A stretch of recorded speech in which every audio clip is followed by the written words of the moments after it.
Hey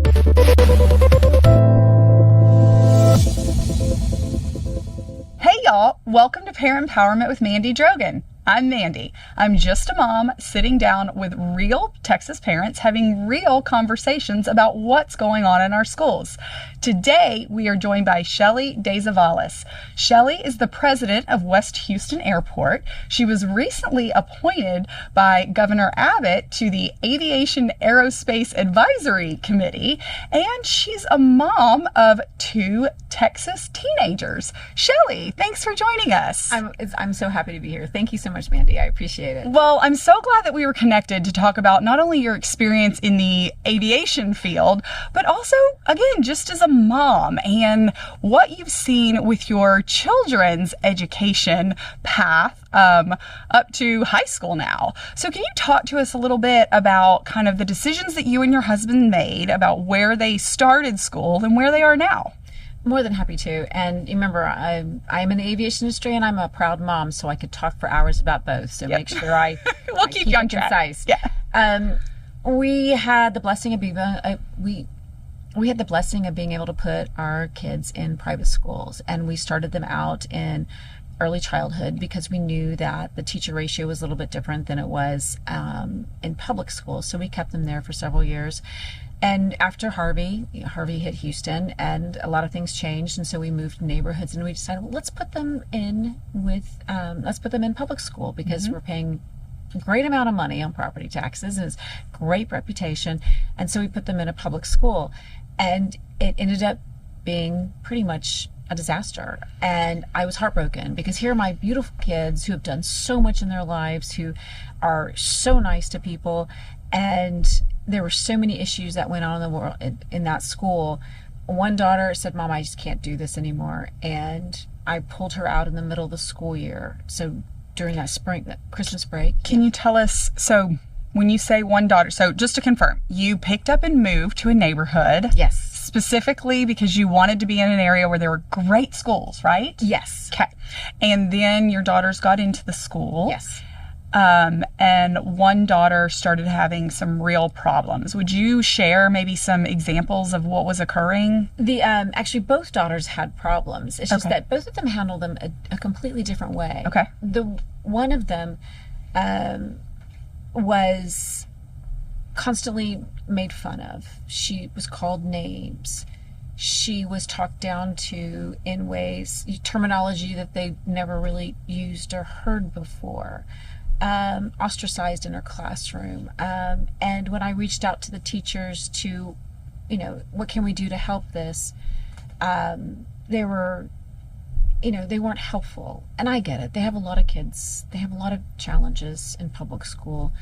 But, it was interesting how every night she'd wake up at 2 or 3 o'clock in the morning and just be in tears and not sleep. I mean, it was heartbreaking to see a girl who just 6 months ago, when finishing up from private school, was just so happy and free-spirited and just an amazing kid go into a huge sense of depression. And and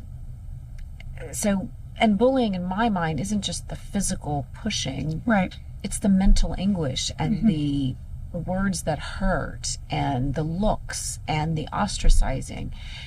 And so we pulled her out in December. So you tried to work with the school to make a change, and there were no changes. No. And so you saw your beautiful young daughter go from, you said, a vibrant, thriving teenager, preteen, in herself, and waking up at 2 or 3 o'clock in the morning, just crying, "I don't want to go to school." And she would love going to school. She was the first one in the car. She was ready to go. She loved learning. She loved being friendly. She loved every part of it. And to see that change in just a matter of a few weeks, and then devastating and disappointing.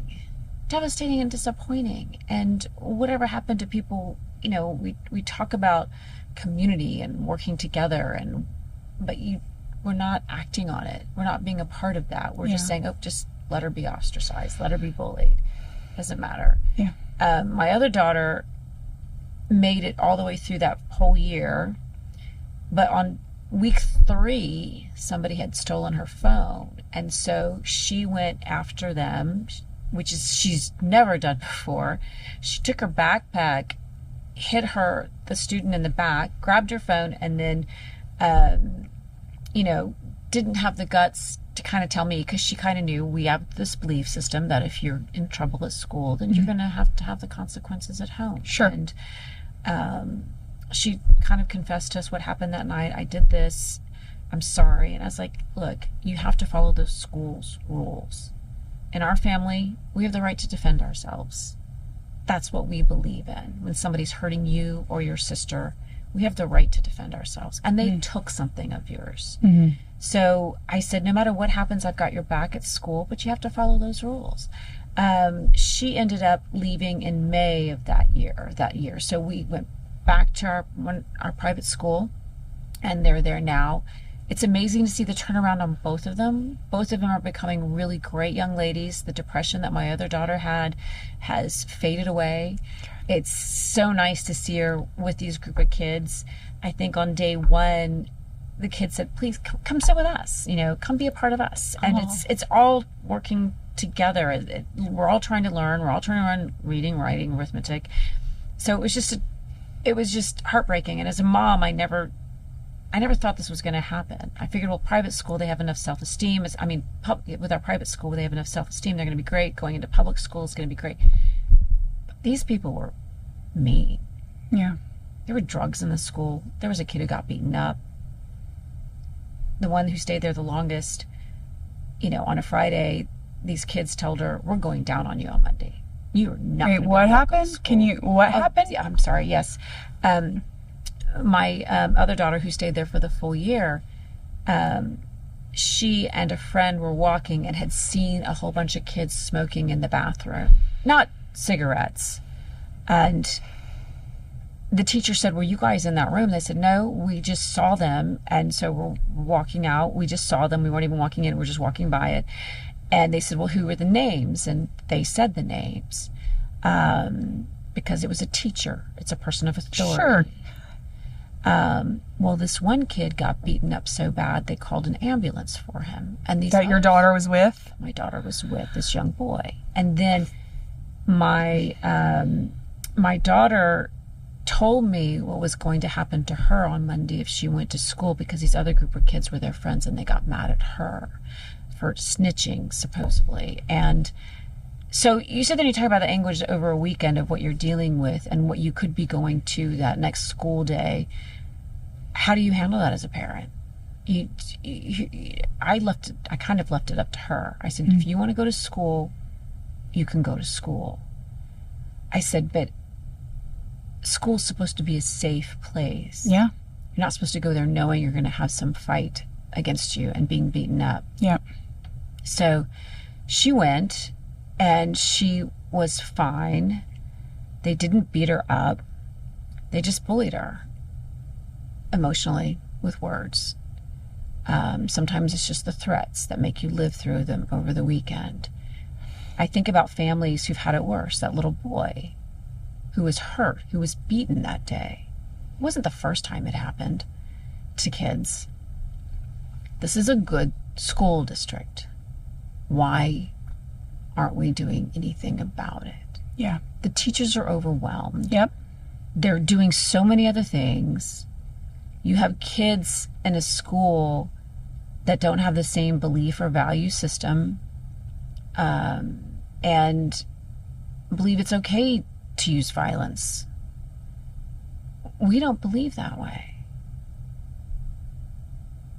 Well, thank you for sharing that deeply personal story. And as we've talked about, you're not alone. And that's what the parent empowerment movement is about, is regardless of where you send your child to school, you must have transparency into what they're learning and why, and the environment that they're in.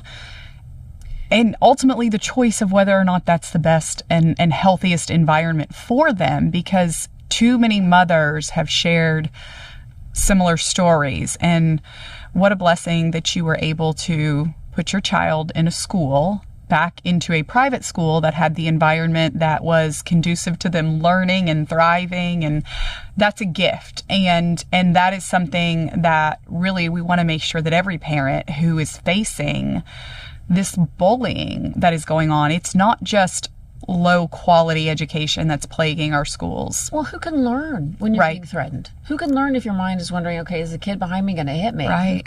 Who can possibly learn in that environment is what frustrates me. And as a small business owner, I sit there and I go, this is our workforce. And we aren't providing the best educational needs for our workforce. Yeah. Well, that's right. And we talk about the mental health crisis that we see in Texas and across the country, really, where you do have kids that there's not discipline. There's not a course correction of these really, really negative behaviors.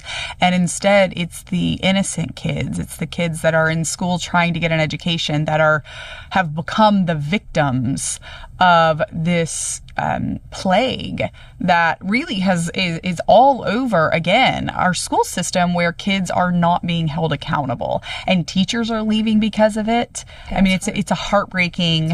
Yeah, we really do have to, as a state, come together and empower parents to leave if their children are being bullied, but also focus on the fact that sometimes there are children they need to be in a different environment, whether they want to or not, if they cannot engage with the overall school and the kids that are there and the teachers that are there. Totally agree. Yep. Totally agree with you.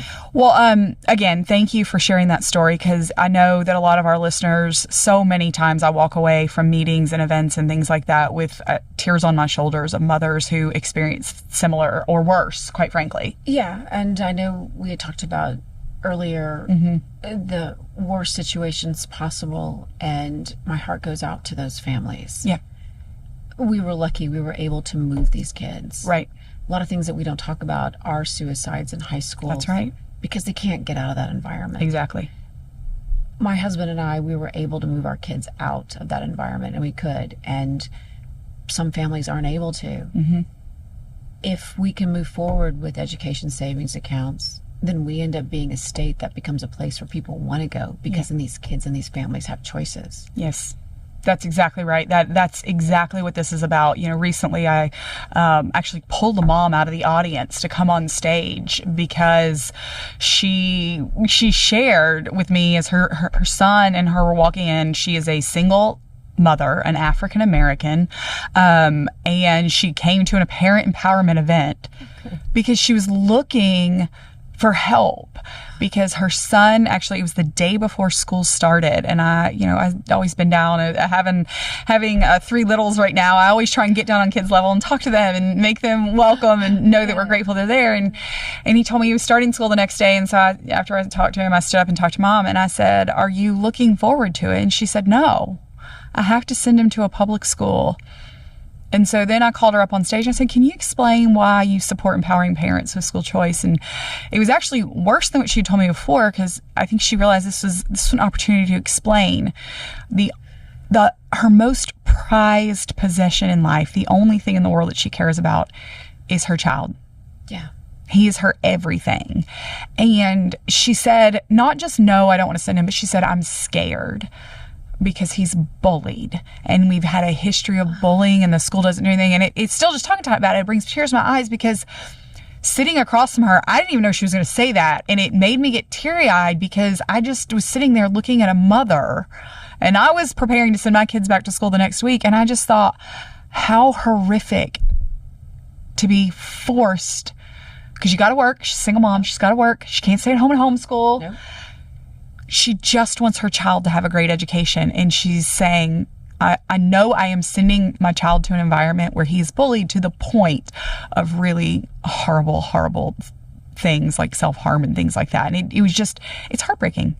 It's heartbreaking. And too many families are in that position. Way too many families are. Too many families. And I love what you're doing on the power empowerment.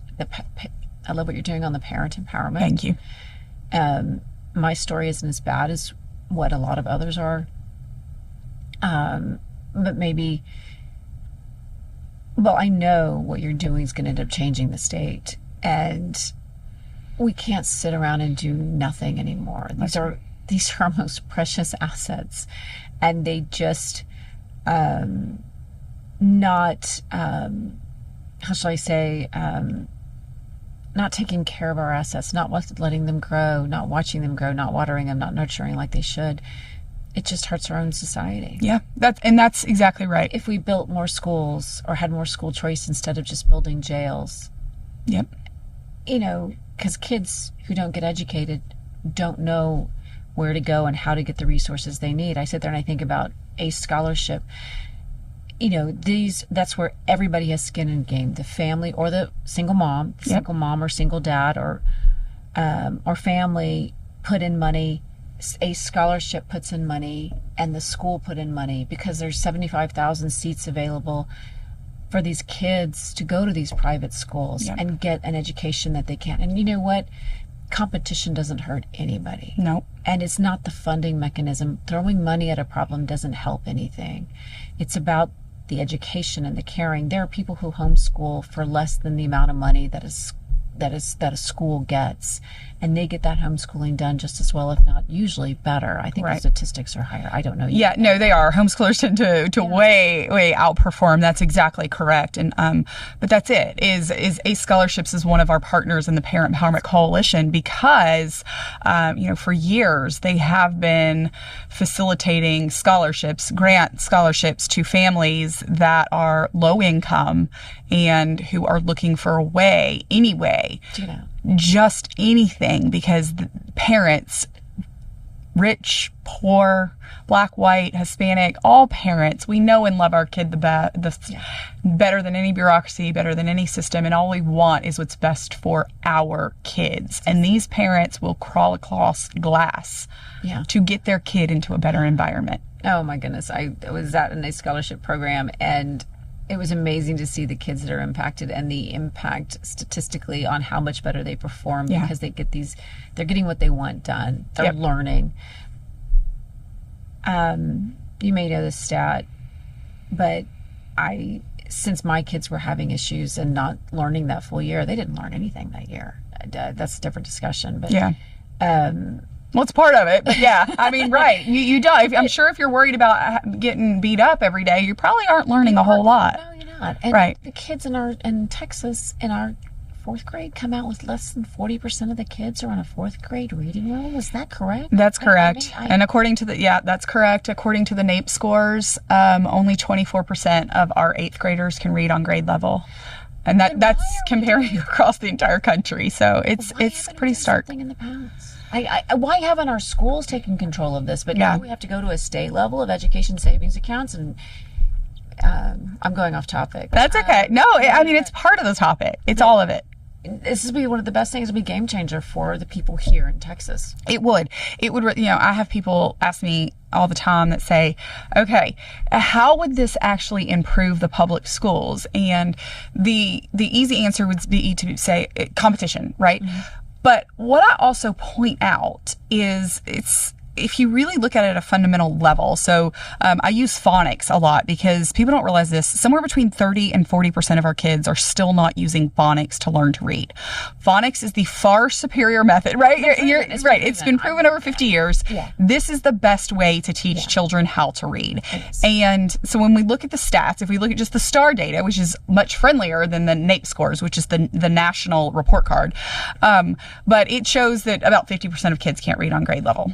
It's pretty bad. Not a good thing. So when we say, okay, if 30 to 40% of our kids cannot read on grade level, we need to change something. And they did in HB 3 in 2019. They mandated the teaching of phonics. And yet still about 30 to 40% of the districts in Texas are using whole language and 3Qing to teach kids how to read. And so the reality is when you say why, well, there's a whole lot of factors that go into the why of not doing it. But what I know, we cannot legislate good parenting.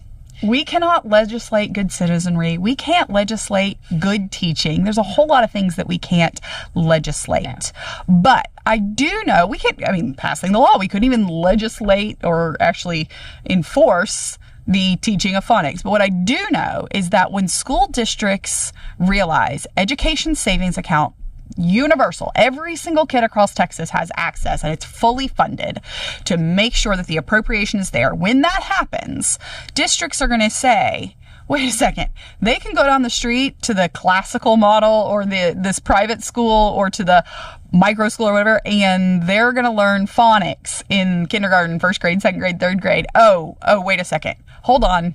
Maybe. Newsflash, we're going to start teaching phonics. Okay. We're all on this together. Great. Let's go. And that really is just one example of how the education savings accounts will truly incentivize the system to do something better, because laws aren't doing it.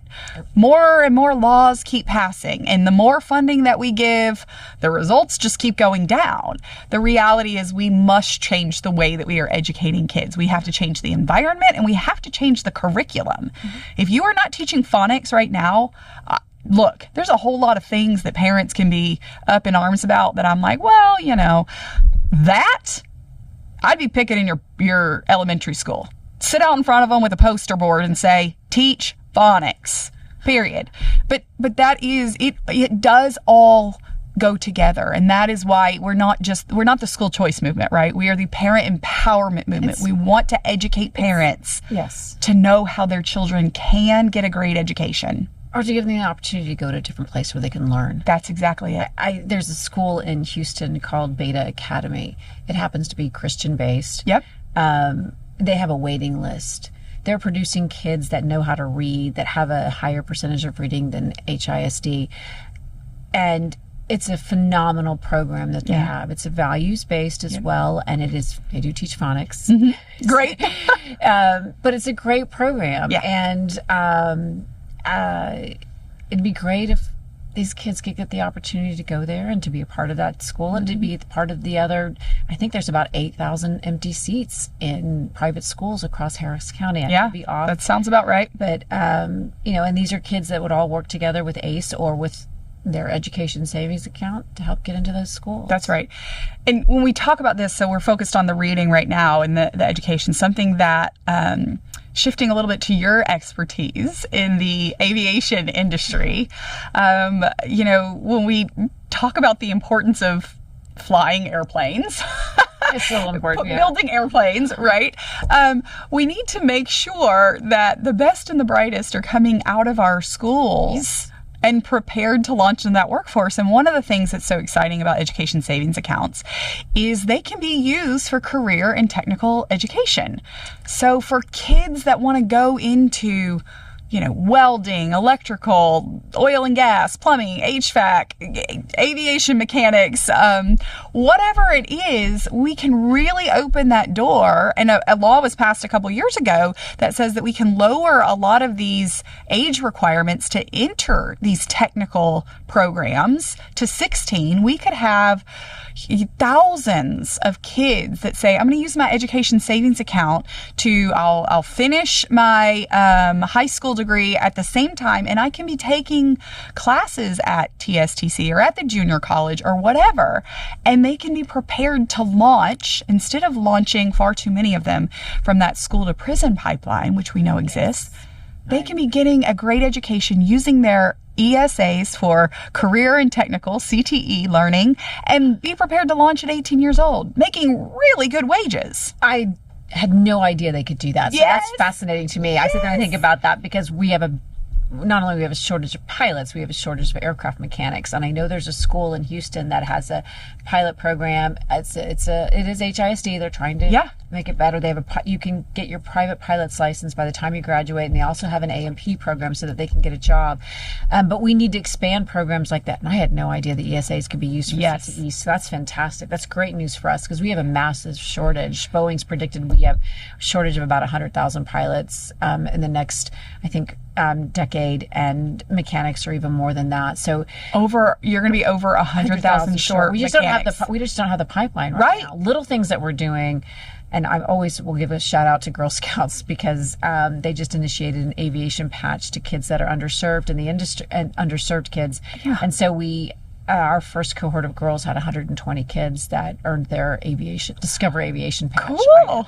But in aviation, with the shortage, we just don't have the programming out there. It's not as common, but in our small business, we need not just pilots and line crew and mechanics, we also need front desk personnel. We need people who can interact with other people. And Yes. I know I'm not the only one concerned. There's several industries between trucking and transportation, logistics, medical, who are all looking for those Right. kids coming into different placement areas. So, and I understand, there are some great schools around our state. We've got Absolutely. the School of Performing Arts in Houston. You've got the DeBakey School, high school for those who are pursuing medical career.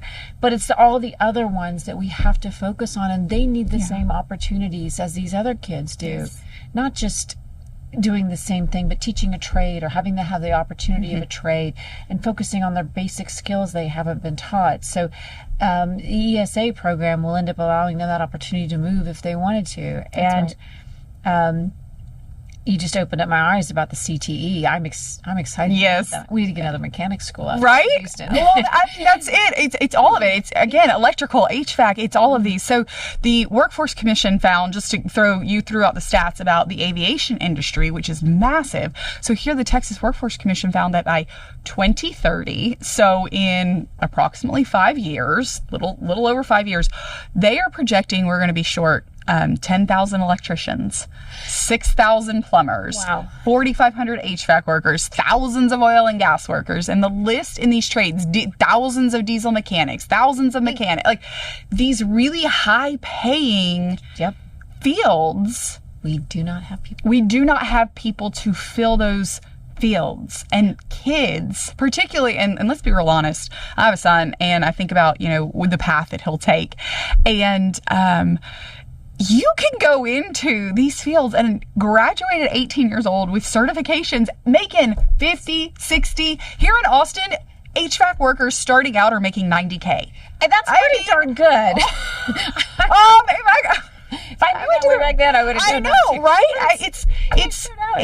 It's life-sustaining, family-sustaining wages. It puts kids on this path with zero debt. Yes. Zero debt. Think of that gift to their family and their next generation. That's the it. best thing that we can give them. That's is it. That opportunity. We change family trees. Amen. We change the trajectory of families and kids' lives, but also, is important, we're changing the trajectory of Texas, because if we want to protect this Texas miracle and the growth that we're seeing, we have got to ensure the next generation is well educated Yes. and is prepared to launch. Yes. And that is what's so key, which is one of the reasons why career and technical education is included, because while we've got some great programs, look, we have 1,200 school districts around Texas, and we've got some great programs, but the reality is that each individual high school, even their district, even their surrounding district, can't replicate what a lot of these training facilities, these technical colleges can replicate. But I can tell you that 90% of Texans are within a 30-minute drive to one of these career and technical college centers that kids could use their education savings accounts for. I had no idea they could do that. That's fantastic. Yes, it will absolutely change the game. It will. And it's exciting because we were talking about the aviation industry, so I cannot talk forever about it. Yeah. We have, because of the great policies that Texas put in place, we have a lot more businesses coming in, obviously. Yes. A lot more businesses, a lot more people. And the aviation and aerospace industry is growing. Look at what we're doing with SpaceX, with several other space companies, aerospace companies that are doing business here, and they need that workforce. So having these kids being able to go the CTE route and becoming mechanics at these places is really a godsend. So It is. I appreciate that. Yeah. I had no idea. I mean, we're a growing state, and companies growing state and population, and it's about time that our educational system changes so where kids, good kids don't get punished for what they want to do there. Right. And so thank you for the hard work. Of course. Well, I mean, that's part of it. Good kids are kids that don't want to take that traditional, 4-year college for all. And you hear a lot of politicians saying it's a human right for 4-year college. I'm like, but why? We're giving kids degrees in underwater basket weaving, basically. And then they come out and they're protesting, pay off my student loans. But the reality is they were steered into a path and encouraged to take out hundreds of thousands of dollars in debt. Yeah. For nothing. And I don't blame them for being mad, but that's the system. So we can have an opportunity to tell kids, look, you don't have to go to a 4-year college. You can be a huge success.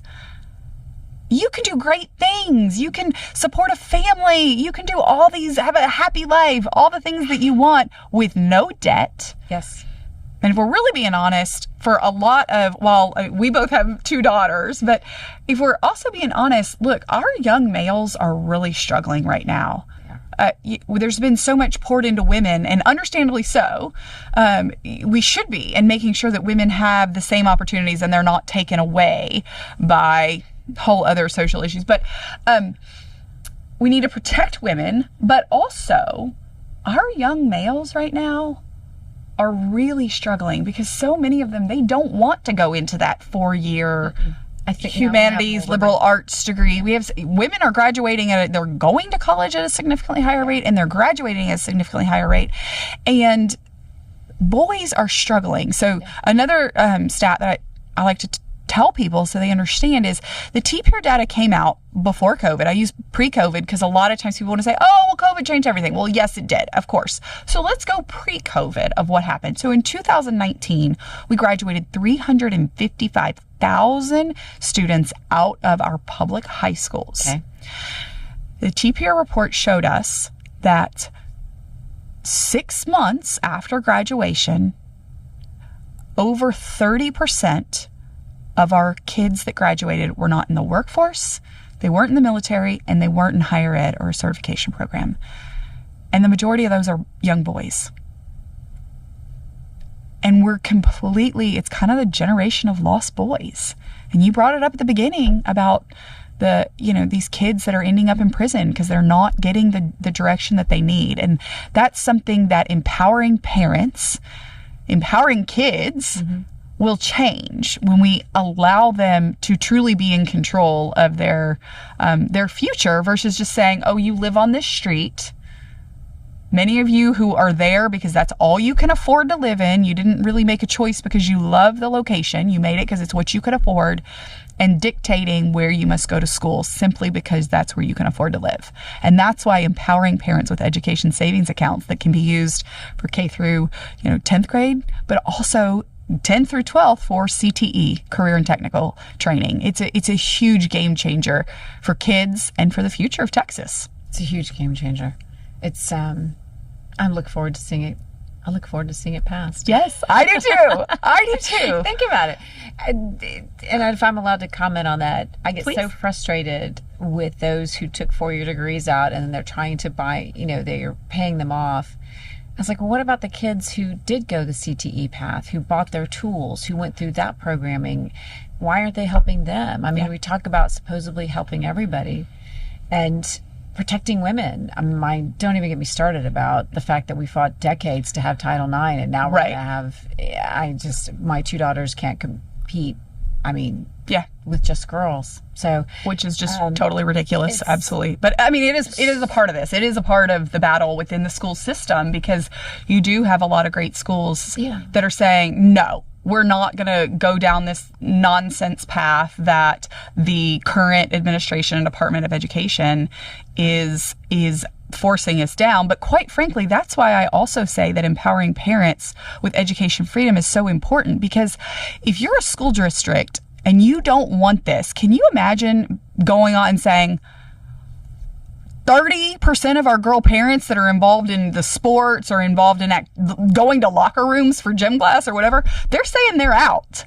It really does change that conversation and put power back in the hands of our public school parents as well, that have had enough and that want to be able to say, we aren't doing this. We're protecting our girls. We're protecting our girls. Allowing our boys to learn. So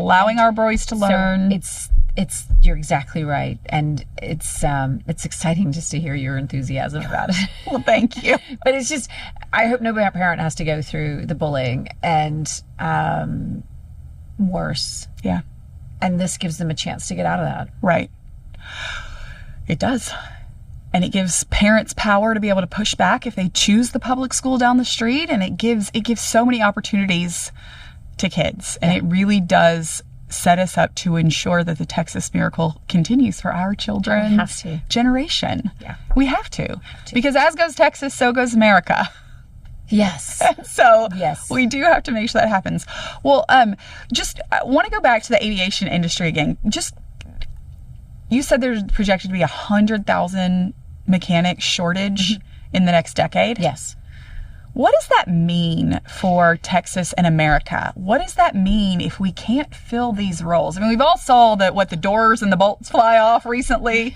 And that's just an image that people can see and know, right? But really inside the industry, what does that mean if we don't have 100,000 plus workers in these jobs? Well, it's kind of happening right now with the pilots.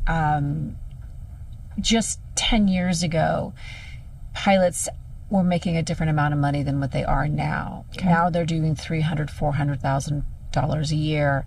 And so what will end up happening is the mechanics will start getting paid more because they're going to be valued more. Yeah. So prices are going to go up for your tickets.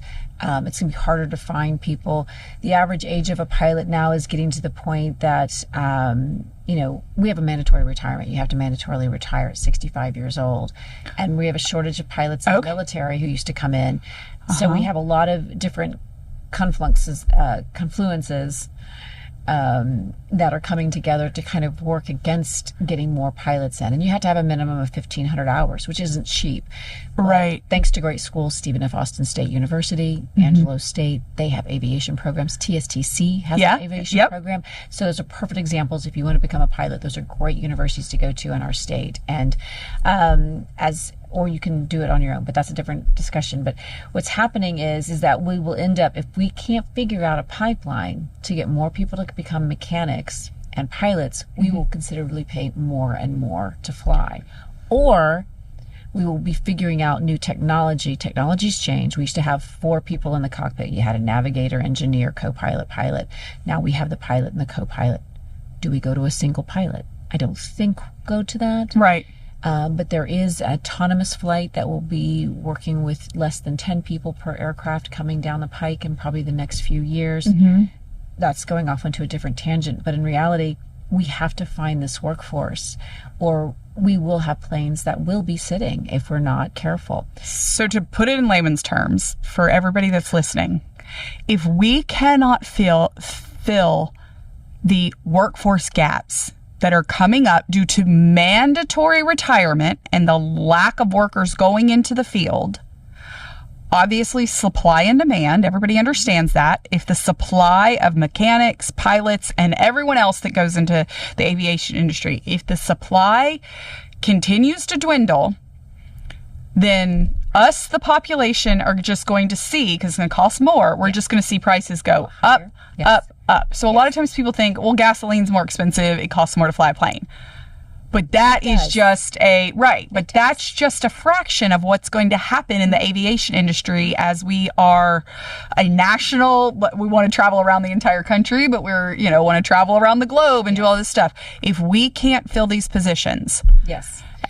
But there's also extenuating circumstances that could happen. I mean, COVID put a stop to a lot of people flying, obviously. So there's always things we can't always tell about what's going to go on in the market. But yeah, basically, we have to understand that we have got to get more doctors. We've got to get more transportation logistics folks. We've got to get more pilots. We've got to get more mechanics coming in.